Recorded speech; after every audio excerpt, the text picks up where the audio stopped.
Today we're talking about online dating and Tinder. I don't think I can make 30 videos about vulnerability and not talk about online dating and Tinder. So let's get into it. So I'm a gay woman and I use online dating. Yeah, definitely. And not just since last year or so. I actually got into online dating quite early. I don't know. It's been a while, many years, when I discovered online dating. I was never really ashamed of it either. I think many people are, and maybe less and less so because we're in 2016 and it's almost like everybody's got Tinder on their phone, and that kind of de-shamed the whole online dating thing. Yeah, for some reason, online dating is still a very vulnerable thing to admit to, I feel like. Or when you meet a couple and you're like, so where did you guys meet? And they're like, we met online, or we met on Tinder. I mean, why the hell not, guys? We need to meet somewhere. I don't really think it matters because the universe will make it happen, and sometimes it makes it happen through online dating and sometimes through meeting each other in the supermarket. I mean, I think it doesn't matter. Maybe it's not the best story to write a bestseller about how you met, but in the end, it's when two souls are meant to be together, they're meant to be together. And so I think it's just Tinder and OkCupid and whatever they're all called. They're just a means to an end. It's just a tool. And so I generally think it's great, especially for me being a lesbian woman, because my gaydar is a little bit off oftentimes. And I mean, with online dating, it's quite easy and straightforward, shall I say gay forward, to meet other women that are also gay or queer or whatever you want to call it. And so that's why I personally, as a homosexual, find online dating very convenient. There is just, the guesswork is just taken out of the dating thing completely, and that's quite nice. So that's one of the main reasons I use online dating. It's just much easier than in the real world when your gaydar is not always working at peak performance. Also, I mean, I'm 33 now. I don't go out partying all the time anymore. It's just not my thing much. So I'm not into clubbing as much as I used to. Very seldomly I would go to a gay bar, but I'm barely ever, or have been in quite a while, been in places where there is a big gay scene. So a lot of times, as someone who travels a lot and lives in different places, again, it's just much easier to then go out dating through an app or an online website or whatever. And well, because a lot of times there's either no gay scene, or I just don't feel like mingling at night, drinking and dancing and partying. I don't necessarily want to meet someone in that sort of environment. I kind of like the possibility of these apps to see already beforehand what the other person is into, what their interests are, kind of like a base, like a foundation check, whether it's actually worth meeting up. So yeah, I think online dating is very, very convenient and just makes this whole thing just pretty straightforward, which doesn't mean it makes dating itself any easier or finding the right person, because in my case, actually, I have dated quite a lot of women through online apps, and they turned into things. So I've gone obviously on dates where it's just one date and it's like, no, it's not working.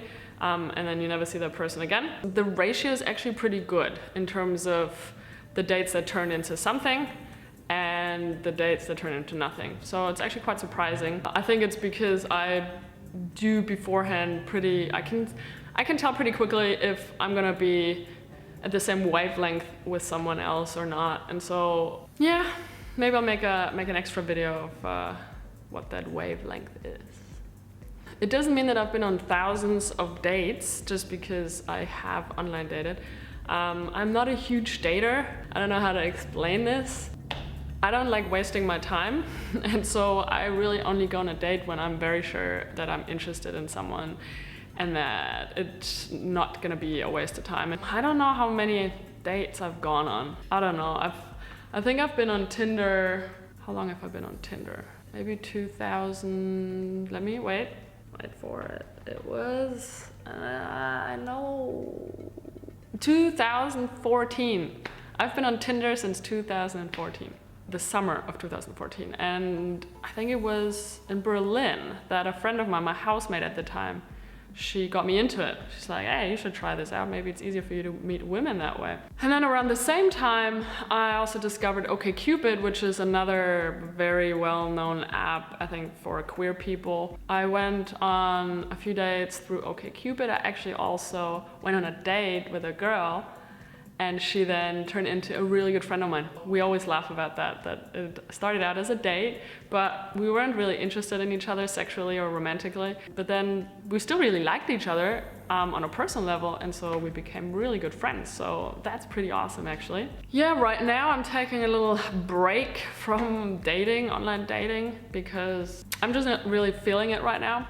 My heart's a little bit exhausted. The last couple of years have taken its toll, taken it out of me a little bit. I mean, I'm in a really good place in my life and with myself. It's just like I don't need to actively go out and be swiping around and go on dates, and that's just not where I am right now. Maybe it'll come back, but generally, you know, if the woman was to come into my life through a different channel, outside of online dating, then I'm not gonna say no if it's the right one, obviously, but I'm gonna just be passive about this whole thing right now, because it's not high on my agenda to meet women right now. It's just how it is. And yeah, I guess besides Tinder and OkCupid, there's also the app Her. I think those are like the three main ones that I've used and that I would recommend for queer women out there, if you guys were interested. I don't really have any tips to pass on what the best strategies are to online date. You know, I just kind of listen to my intuition. I try not to focus too much on looks, which is obviously really hard when you use these sort of apps, because with Tinder, for example, most people have barely any information. They just swipe the photos and make a decision really quickly, and then bam, out. So that's definitely one drawback. I think I probably will never get in touch with a lot of amazing women because I swiped no, because my eyes, my visual filter system just didn't get triggered by their looks. So that's definitely one drawback. Overall, I'm kind of grateful for the experiences and encounters that Tinder and all of them have provided me in the last few years. So far it's been quite interesting. Of course, I'd rather meet the woman in real life. That'd be cool, just to kind of have a nice story to tell our grandchildren. But I'm okay to, you know, whenever I feel like it, go back into online dating and see what's out there. For now, I'm a pretty happy single woman. And I think that's it.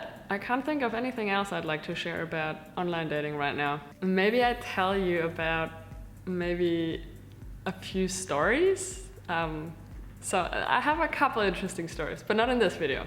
That'll be an extra video, like Tinder dating stories.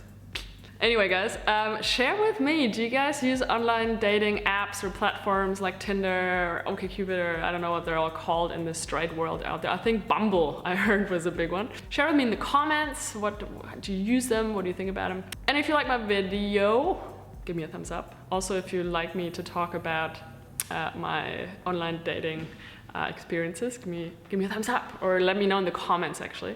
And definitely subscribe to my channel, and I'll see you in the next video. Bye, guys.